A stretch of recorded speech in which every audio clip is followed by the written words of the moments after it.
In a world where magic and technology are indistinguishable, raiders are a group of powered individuals admonished to hunt down monsters, loot them and protect humanity. Despite the hazardous nature and activity of the job, people refer to raiders as heroes. Lee-hyun, the male lead of the story, is furious and he confronts Human Jeong for giving him a low-ranked job. Human, who is in charge of the raiders' distribution and contract agency, reveals to Lee-hyun that the mages were recently in higher demand than front brawlers because they did the job faster, with little or no injuries. Lee-hyun recalls his decision to become a raider years ago. Despite having an incredible score in magic aptitude, he chose to be a brawler because of the prestige that came with it, and now he had to suffer the consequences. Lee-hyun reluctantly takes the job offer because of the occurrence of a scarcity of jobs. As agreed, he waits outside the hunting ground for Human, who was nowhere to be seen. He encounters an old friend, Myung-ho, who is also a brawler with him, and they agree to meet for drinks later. Before stepping into the dungeon, Lee-hyun glances at a photo with his mom, promising to return to her. The first fleet of enemies was destroyed with firepower summoned by the mages of the Yuseong Guild. While everyone rested, the inbuilt system Aesir, showing every raider's status, signaled a system error and a warning of an intruder. Lee-hyun hears a voice that directs him to follow the light. As he goes in deeper, he recalls that the Aesir system, forged from Norse mythology and the existence of Asgard, had never been disrupted since the day it was set up, and wondered what could be wrong. He deduces the existence of their world back to the day of catastrophe, the day a tree of colossal scaling fell from the sky in the middle of the Pacific Ocean, and after the 9th day of its maturing, the wild beasts and monsters that were released on the earth slaughtered half of humanity. Hope was restored again by the appearance of a man, possessing powers similar to a god, and he was known as the First Awakened. After him, many raiders sprung up after being awakened, and the Aesir system was one of the raiders' greatest tools. The light leads him to a treasure gate that seems to hold nature's special, rarest, and expensive items. He walks into the majestic room and obtains an item that Aesir recognized after rebooting as a mythical item called Odin's Lost Eye. Lee-hyun decides to keep the item rather than bonding with it after announcing he had no intentions of scrubbing dungeons for the rest of his life and would rather sell the mythical item and get rich off it. He returns back to the group hoping he doesn't raise suspicion because of the valuable item in his possession, but is scolded by a mage for running off on duty alone, and soon, a sudden explosion accompanied by poisonous fog rocks the dungeon. Myung-ho is stabbed from behind amidst the chaos, and Lee-hyun makes a run from the scene. It is revealed that the mysterious person behind the massacre of the Yuseong Guild and Myung-ho was Human, who was working undercover as a dungeon hitman. Lee-hyun considers taking revenge for the victims of the fog, but also acknowledges that he was no match for Human, who was an ranked mage. Human shoots magic spells at Lee-hyun, who dodges impact but nevertheless is injured. Lee-hyun thinks hard about who might be responsible for Human's assignment to kill him, and finds out from Human that the culprit is his father. Lee-hyun is pushed to the brink of anger when Human also revealed that the same person was responsible for his mother's murder 5 years ago. Human was about to end Lee-hyun's life when, out of rage, Lee-hyun bonds with the Lost Eye of Odin and uses its power to dispel Human's magic. Human, furious at Lee-hyun's sudden increase of mana, attempts to finish him once and for all, but Lee-hyun uses the mythic item's skill to kill Human.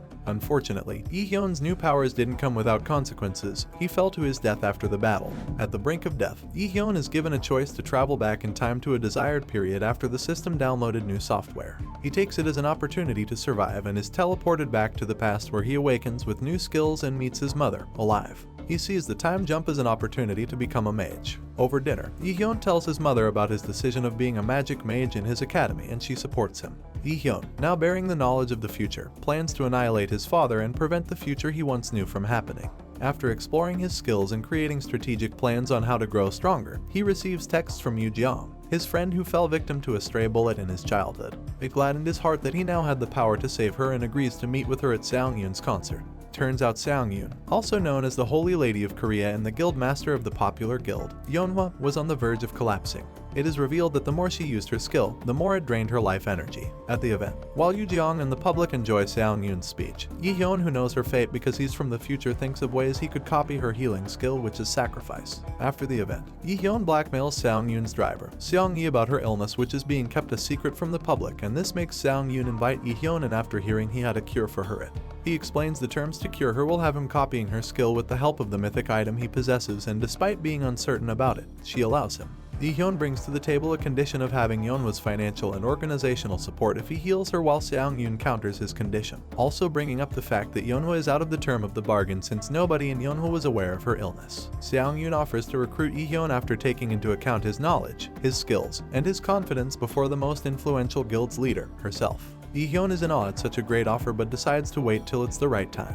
After negotiations, he successfully healed Seong-yoon, leaving no symptoms. Seong-yoon and Seong-yi thank Lee-hyun while he takes the opportunity to ask for a ride to a low-level dungeon to gain more skill points to level up and enroll in Mills Academy. The next day, Lee-hyun chooses to raid a lower-level dungeon on his own, and Seong-yi gives him a stone to teleport him back to the guild in case of an emergency. Back at the guild, Seong-yoon is shocked at Lee-hyun's magic aptitude scores while she goes through his profile brought to him by Hana, her assistant, who wonders what she could have seen in the boy to make her recruit him personally. After entry, Lee-hyun is teleported to another dungeon known as Helheim of the Dead, where he faces threats from the undead creatures, the wraiths, a draft, and a skeleton archer. He duels fiercely with them and destroys them with the help of sacrifices skills he obtained from Seong-yoon. While he scouts the place, he notices an ominous manner in the surroundings that make it difficult to breathe.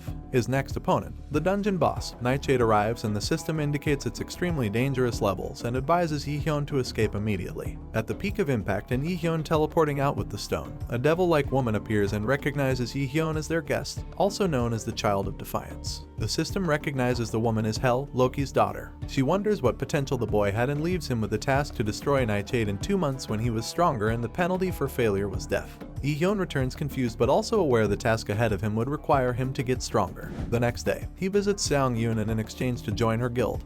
He asks her to personally tutor him. Seong-yi wondered what made the boy confidently strike a bargain with Yeonhwa's guild leader, and to his surprise, Seong-yoon agreed to Lee-hyun's request. Her first task for him was to escape a mana cube made with her powers. Seong-yi wondered if it was possible for him to overcome a task meant for B-ranked mages, but Seong-yoon believes he was capable. Lee-hyun enters the mana cube uncertain that it could kill him because a long line of stories told how an overload of exposure to mana could cause mana poisoning. Lee-hyun concentrates to find the doorway out of the mana cube when another portal opens behind him, holding a crystal. He smashes the crystal and obtains the skill of mana management, and also cracks the mana cube open in an outstanding time of 10 minutes, breaking the worldwide record of 36 minutes. Seong-yi is excited at Lee-hyun's achievement while Seong-yoon welcomes him gladly to be her student. Back home, Lee-jung is worried that Lee-hyun has changed a lot since she last met him. She and his mother wait outside for his arrival, and they are shocked at why a limo dropped him off. At the end of the day, Lee-jung and Lee-hyun catch up and enjoy each other's company like in old times. Deep in the hunting grounds, an unknown raider hunts down a monster with ferocious energy, and the man sent to give him a request to join his guild runs away in terror. Seong-yoon and Lee-hyun begin their first training, and she urges him to fight to his full extent. During their spar, she is continuously impressed by Lee-hyun's skill but is most interested in how he dispels magic and casts spells without speaking. However, the spar ends with Seong-yoon tripping Lee-hyun off his feet in a swift move.